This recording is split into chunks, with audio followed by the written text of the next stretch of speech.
Hello students, today in this lecture we are going to discuss 2015 paper 2 NDA exam. So paper 2 we are going to discuss today, chemistry portion. So let us begin with the first question. पहला question आता है which of the following is not a greenhouse gas? चार options दिए गए और आपको ये बताना है not a greenhouse gas. इनमें से कौन ग्रीन हाउस गैस नहीं है? क्या क्या ऑप्शंस हैं? Water vapours, methane, ozone and fourth is carbon monoxide. तो देखो बच्चों, आपको बताया था मैंने ग्रीन हाउस गैसेस क्या क्या होती हैं. CO2, methane, water vapours, ozone and CFC, ये होती है ग्रीन हाउस गैसेस. कौन सी गैस नहीं आई? Carbon monoxide. तो आंसर हो जाएगा फोर्थ ऑप्शन. बाकी सारी ग्रीन हाउस गैसेस हैं. Carbon monoxide is not a green house gas. So this was the first question. चलिए अब चलते हैं सेकंड क्वेश्चन पे. सेकंड क्वेश्चन में पूछा गया absolute zero is the temperature with below which is not achievable. तो एब्सोल्यूट जीरो टेम्परेचर जो है जिससे नीचे टेम्परेचर अचीव नहीं किया जा सकता. Absolute zero temperature. तो क्या होता है एब्सोल्यूट जीरो टेम्परेचर? इसको बोलते हैं 0 केल्विन या फिर -273 डिग्री सेंटीग्रेड. अब इसमें चार ऑप्शंस दिए कि एब्सोल्यूट जीरो टेम्परेचर जिससे नीचे टेम्परेचर अचीव नहीं किया जा सकता कितना होता है, मतलब ये पूछ रहा है. चार ऑप्शंस दिए हैं. First is 0 degree centigrade, second is -273 Kelvin temperature, third is -273 degree centigrade temperature, and fourth option is -300 degree centigrade. So correct option will be -273 degree centigrade, मतलब 0 Kelvin temperature. It is that temperature below which the temperature cannot be achieved. तो ये हो गया हमारा answer. Answer will be third of this question. अब चलते हैं next question पे. नेक्स्ट क्वेश्चन में पूछा गया consider the following reaction and in the reaction given the mixture of CO and H2 is called. तो देखो ये हमने रिएक्शन जो है 11th क्लास में पढ़ी थी. रिएक्शन दे रखी है methane gas is mixed with steam and it is heated at 1270 Kelvin temperature. Product मिल रहा है CO gas plus 3H2 gas. Options दे रखे हैं. First option it is called natural gas. Second option it is called water gas. Third option दिया this is called producer gas.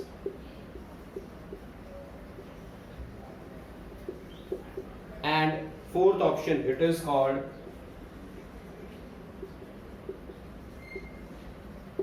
Industrial gas. तो carbon monoxide और hydrogen का जो mixture होता है this is called syngas या फिर इसको प्रोड्यूसर गैस भी बोला जाता है.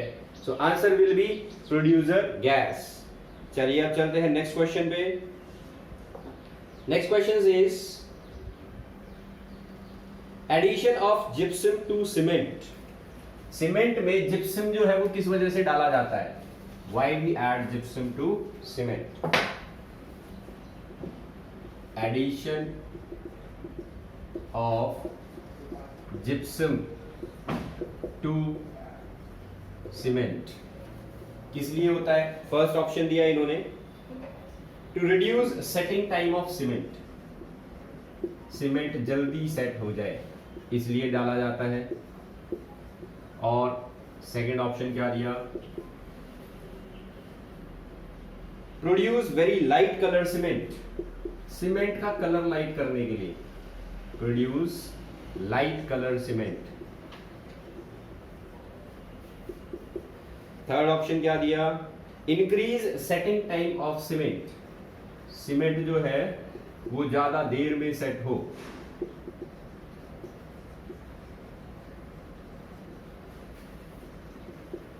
And fourth is shining surface बनाने के लिए, शाइनिंग सरफेस इज फॉर्म।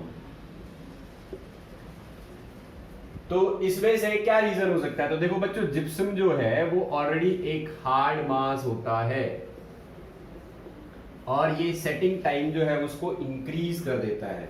तो सीमेंट जो है वो जल्दी से सेट नहीं होगी, उसको थोड़ा सा टाइम लगेगा और तब तक जो है वो वाटर को एब्जॉर्ब करती रहेगी। तो answer will be third, C option will be correct. Next question भी 11th क्लास से पूछा जा रहा है। 11th क्लास में हमने ये क्वेश्चन जो था वो किया था और हमारे एग्जाम में भी आया था ये क्वेश्चन। बोरिक एसिड से रिलेटेड है ये question. Boric acid is an acid because it's molecule. तो 11th में हमसे पूछा गया था पेपर के अंदर, बोरिक एसिड जो है वो तो प्रोटॉन डोनेट नहीं करता, फिर भी वो एसिड कहलाता है, क्यों? तो सेम वही क्वेश्चन है, फर्स्ट ऑप्शन दिया इसने। तो बोरिक एसिड क्या फॉर्मूला होता है बच्चों बोरिक एसिड का? H3BO3। इसको एसिड क्यों कहते हैं? चार ऑप्शंस दे रखे हैं इसने। Because it accept, first option is it accept OH minus from water, accept OH minus from water. चलो सेकंड देखो, it combines with proton from water molecule, combine with proton from water molecule. चलो third देखते हैं। Third, it contain replaceable H plus ion, मतलब ये H plus release कर सकता है। And fourth option is it give up a proton. तो देखो बच्चों, बोरिक एसिड एक ऐसा एसिड है जो कभी भी प्रोटॉन रिलीज नहीं करेगा। It never release H plus ion, ठीक है? तो ये आर्हीनियस कंसेप्ट और ब्रॉन्स्टेड कंसेप्ट में फिट नहीं होता। ये एक लीविस एसिड होता है। और लीविस एसिड क्या होते हैं? जिनके पास 2 इलेक्ट्रॉन्स की कमी रहती है हमेशा। तो ये ऐसी चीजों को इजीली ऐड कर लेते हैं जिनके पास इलेक्ट्रॉन होते हैं। इलेक्ट्रॉन किसके पास है? इसके पास। तो ना तो ये H प्लस के साथ कंबाइन करेगा, ना ये H प्लस रिलीज करेगा, ठीक है, ना ये प्रोटॉन रिलीज करेगा। Correct option will B this, H3BO3। इसके पास ऑलरेडी 3 OH है, इसको 2 इलेक्ट्रॉन्स की रिक्वायरमेंट और है, तो इस वजह से ये OH नेगेटिव को जोड़ लेता है अपने साथ। तो ये आ गया हमारा फर्स्ट आंसर इस क्वेश्चन का। 11th क्लास से था ये क्वेश्चन। चलिए अब चलते हैं नेक्स्ट क्वेश्चन पे। Next question is the main constituent of vinegar is, vinegar जिसको हम कॉमन लैंग्वेज के अंदर सिरका भी बोलते हैं, तो भाई विनेगर का मेन कॉन्स्टिट्यूएंट क्या होता है? फर्स्ट ऑप्शन दिया है एसिटिक एसिड, ये होता है main component. Second ascorbic acid, ये होता है main component. Third citric acid and fourth tartaric acid. तो ये तो 10th क्लास का क्वेश्चन है बच्चों। विनेगर जो है वो एसिटिक एसिड के सॉल्यूशन को बोला जाता है। Answer will be A. चलिए नेक्स्ट क्वेश्चन देखते हैं। White phosphorus it glows in dark due to. White phosphorus, phosphorus जो होता है वो 3 तरह का होता है, व्हाइट फास्फोरस, रेड फास्फोरस और ब्लैक फास्फोरस। इन तीनों में से सबसे ज्यादा रिएक्टिव कौन सा होता है? White phosphorus. ये हवा के अंदर जो ऑक्सीजन होती है उसके साथ रिएक्ट कर लेता है, ऑक्सीडाइज हो जाता है, और जब ये ऑक्सीडाइज होता है उस टाइम पर ये लाइट एमिट करता है, ठीक है? तो यहां पर इसने बोला कि white phosphorus glows in dark due to, किस वजह से? 4 ऑप्शंस दिए हमें। First option is due to amorphous character. तो भाई अमॉर्फस और क्रिस्टलाइन का लाइट एमिट करने से कोई रिलेशन नहीं होता, तो this will be wrong option. Second देखो, ड्यू टू स्लो ऑक्सीडेशन। तो अभी मैंने आपको क्या बताया, ये धीरे धीरे एयर के अंदर जो ऑक्सीजन प्रेजेंट होती है उसके साथ रिएक्ट करता रहता है, मतलब इसका ऑक्सीडेशन हो रहा है। So this can be our correct answer. Third देखते हैं, हाई इग्निशन टेम्परेचर। अगर इग्निशन टेम्परेचर हाई हो जाएगा तो फिर ये जलने में तो कोयले जितना टाइम लेगा, हवा के साथ रिएक्ट कैसे करेगा? So this is also not the correct option. Last देखते हैं good conducting property. Good conducting property of electricity. तो भाई हम बिजली थोड़ी ना पास करवा रहे हैं फास्फोरस में से, हमने तो इसको किसी अंधेरे कमरे में रखा हुआ है, तो ये अंधेरे कमरे में रखा क्यों ग्लो कर रहा है? तो आंसर आएगा ड्यू टू ऑक्सीडेशन। ठीक है, तो बिजली की तो बात ही नहीं की, तो तीनों ऑप्शंस जो है वो ये ए, सी और डी गलत है। Correct answer will be B. चलिए अब चलते हैं नेक्स्ट क्वेश्चन पे। नेक्स्ट क्वेश्चन देखते हैं।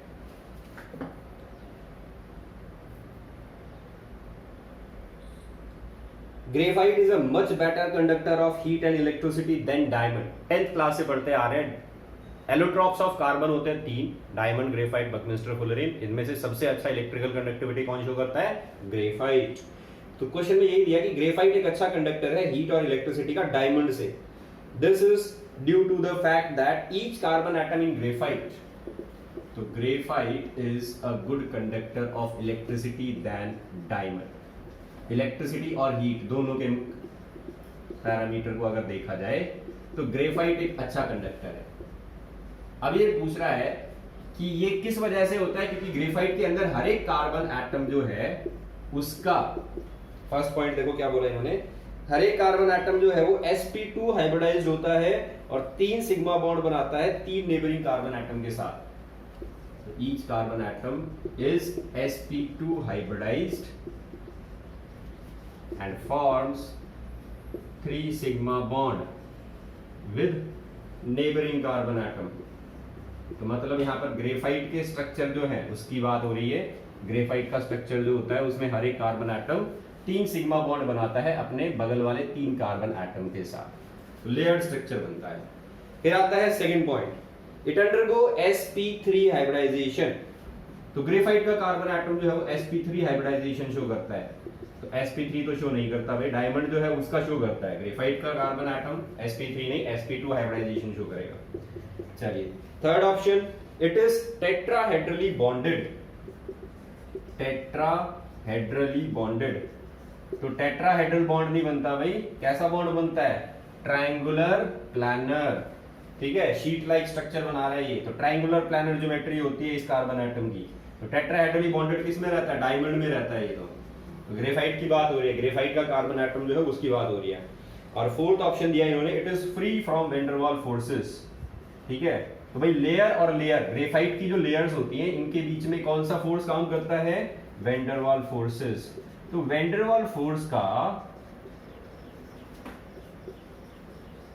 इफेक्ट रहेगा हर एक कार्बन एटम के ऊपर।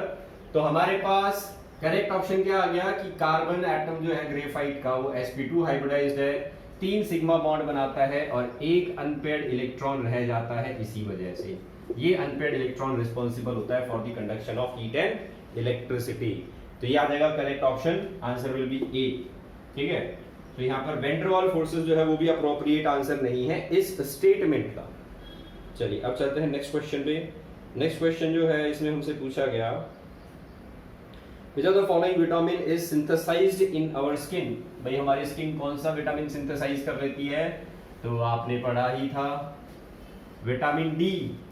विटामिन डी जो है वो हमारी बॉडी के अंदर सिंथेसाइज होता है जब हम धूप के अंदर बैठते हैं, सन रेडिएशंस जो है वो हमारी स्किन के ऊपर गिरती हैं, तो विटामिन डी हमारी बॉडी में सिंथेसाइज होता है। तो इसने यही पूछा, which vitamin is synthesized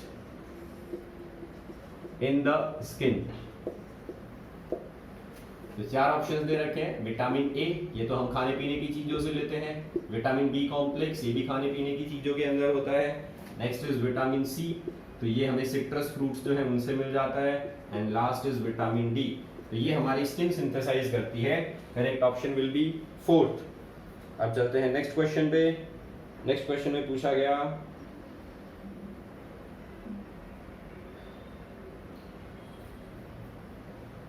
to weld metals together high temperature is required and such a high temperature is obtained by burning।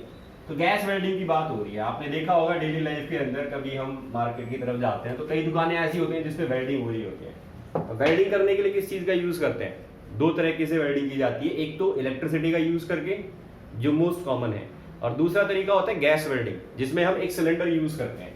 अब इसने यही पूछा कि मेटल्स को वेल्ड करना है, और मेटल्स को वेल्ड करने के लिए हम जो सिलेंडर यूज करेंगे वो सिलेंडर किसका होगा। तो भाई ये आपके आसपास आपके ऑब्जर्वेशन पे डिपेंड करता है। ये चीज वैसे 10th क्लास के अंदर जो है वो बताई भी जाती है। पहला ऑप्शन दिया एसिटाइलिन इन ऑक्सीजन, दूसरा ऑप्शन दिया इन्होंने एलपीजी इन ऑक्सीजन, तीसरा ऑप्शन दिया इन्होंने मीथेन इन ऑक्सीजन,